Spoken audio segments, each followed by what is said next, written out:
Hello everyone, welcome to my YouTube channel. Hello there. As you all know that I have been experiencing a bit of camera problems in the previous video, so it's alright, not to worry. Right, we are back to our IPv4 subnetting videos, hopefully.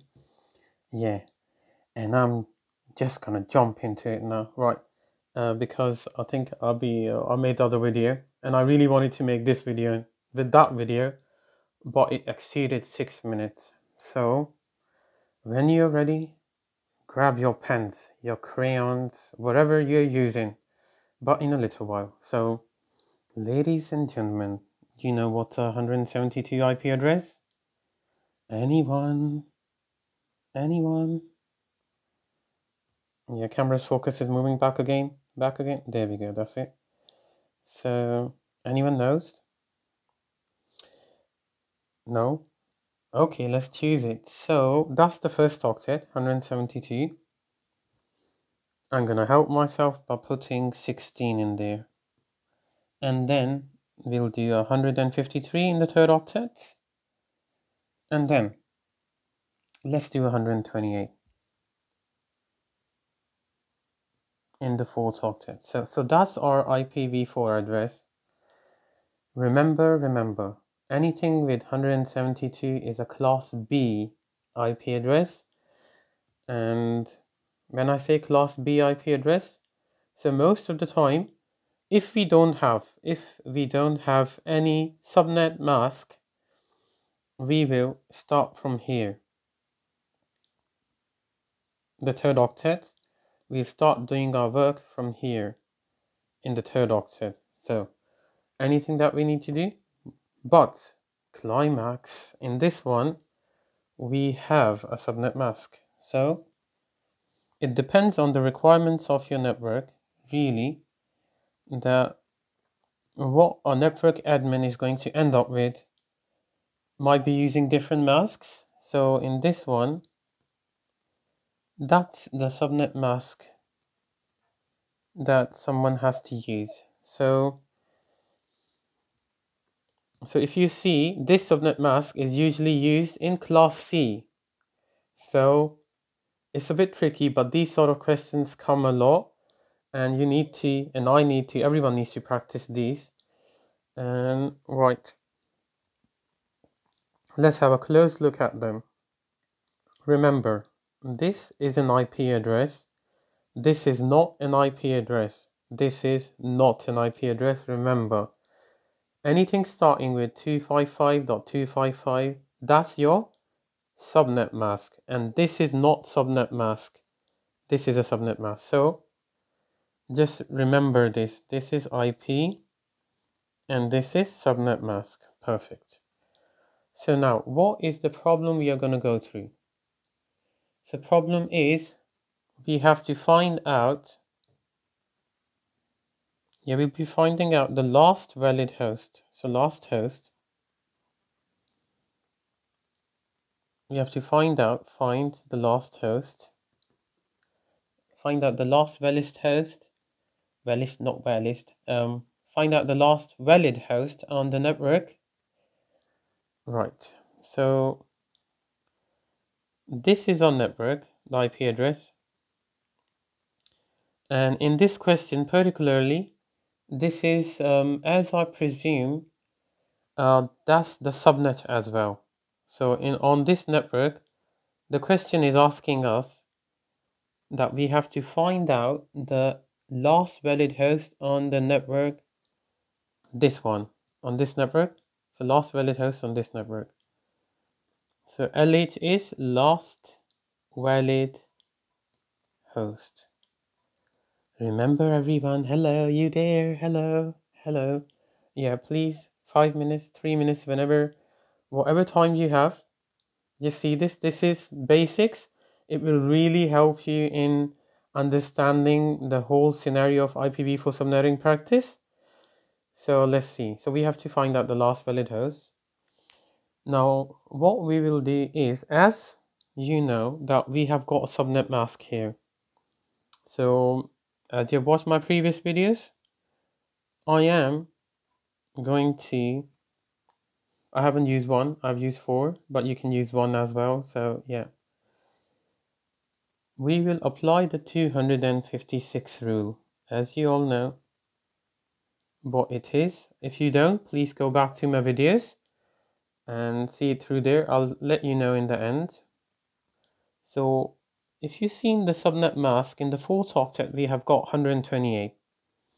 So 256 minus that 128 there from that subnet mask. We're working in the 4th octet in the subnet mask. So that will give us 128.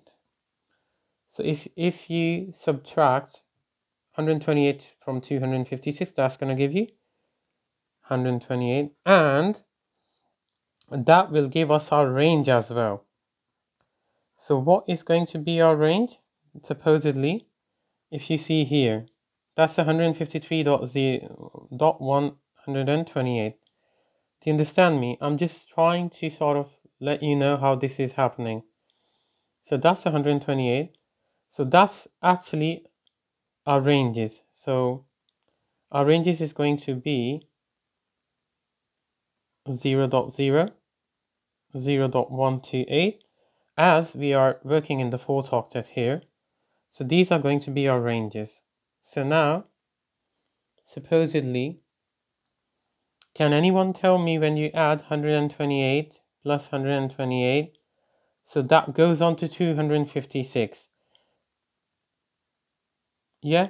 So when it goes to 256, you know that we can only go till 255, not 256. So either our last host, which we are saying, is going to be, so first host, supposedly in that network, 172.16.153.129. So our first host is going to be 129. Yeah. So last host, because we can only go till 255, should be 254. Do you understand me? So if you carry on watching this, you will understand. So supposedly, I'll say this was our subnet. As you know, here, you can see this 128. We got 128 from here. So these are our ranges, 0.0, 0.128. So that's 128 came in here. So that's actually our subnet here, which we have mentioned in this one. So now what really happening is, that's the subnet. So first host is going to be 129, and then last host should be 254. As you know that after 0.128, what we can't go to 256. It has to stay till 255. So last host is going to be 254. There we go. That's last host is going to be 254. And I think that's how it will move forward. So just remember these aspects. There's another very important thing that I really want to tell you, and that thing is called broadcast address, BA we call it, broadcast address. I will mention that address later in our videos, but just have a look through these and see. See, this is a more simple way of doing subnetting, because otherwise there's so much work that you need to do. But then again, if you feel that you're confused, you can relate to some other way, fine, you can do that, but you can always look towards this one and follow it through. So what will be your answer? That's the question. So our last valid host is going to be, I'm going to write it here, the whole IP address. That's going to be our answer. Sorry about my writing, it gets a bit more crazier day by day. So, right, 172.16.153. So if you see, everything is remaining the same apart from the last host, because this is a subnet and we have to find out the last host in this particular subnet, which we have done. So our answer is going to be 172.16.153.254. That's going to be your answer. Yeah, if you follow through these videos once or twice, you will know what I sort of mean. So we'll carry on practicing these videos. Maybe for class A, B, C, I'll carry on practicing them, so that once you have a know-how of how is this working, and then you can practice more things as well. Right. The last thing I really want to tell you is, yes, that's my channel. In order to understand these videos, you have to watch the videos before. So that's the double O for us, Mansur. And then from there, you need to go to playlist. And from playlist, there'll be networking fundamentals.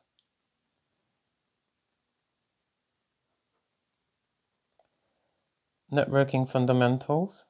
Sorry, I got less space here. I've been moving it up and down. Today, because I got new ball pen, and I think I put too much almond oil on my hand, because I put it on my head sometimes, because my hairs have got a bit of dryness in them. You can almost see the oil burping on it. So yeah, because of that, the camera hasn't been very stable. And please keep on watching my videos. And yeah, so that's my channel for Mansur. Then you go to playlists, and then you go to networking fundamentals in the playlist, and then you can reach all my videos and start to look for the videos slowly and steadily. From time to time, watch them twice at least. My only concern is then you will know a little bit of know-how of IPv4 subnetting, networking fundamentals. The reason I say this, because I do singing as well. I'm not a very proper sort of a singer, Bollywood one, but I do sing quite a lot. So you can get really confused with these videos. So if you go to the playlist, they are all in order. So from day 1 to day 6. So from ascending, it's actually from, yeah, it's actually, they are in ascending order. So video first, second, third. So you can follow all those videos down there. If you watch them on the main, with my videos, you can get a bit confused, because there's other videos which are coming in as well. So hopefully I'll see you in the next video, and we'll carry on with class B, class A or class C networking. I've been saying subnetting, not networking for us. Yeah, subnetting. So yeah, I'll see you in the next video. Whenever you have time, try to practice it daily, even with 5 minutes, 10 minutes. And remember the video before, the one which I did on a router. So slowly we'll talk about router booting process, and we'll move ourselves into CLI as well, which is command line interface with Cisco's. So if you are going to get an interview and you go somewhere and you have to work on the system's configuration, you are not gonna do this. You can only work that in here just to get the logic. So this is all logic, but we have to put the logic in the practical thing for it to sort of perform. So there we go. Bye.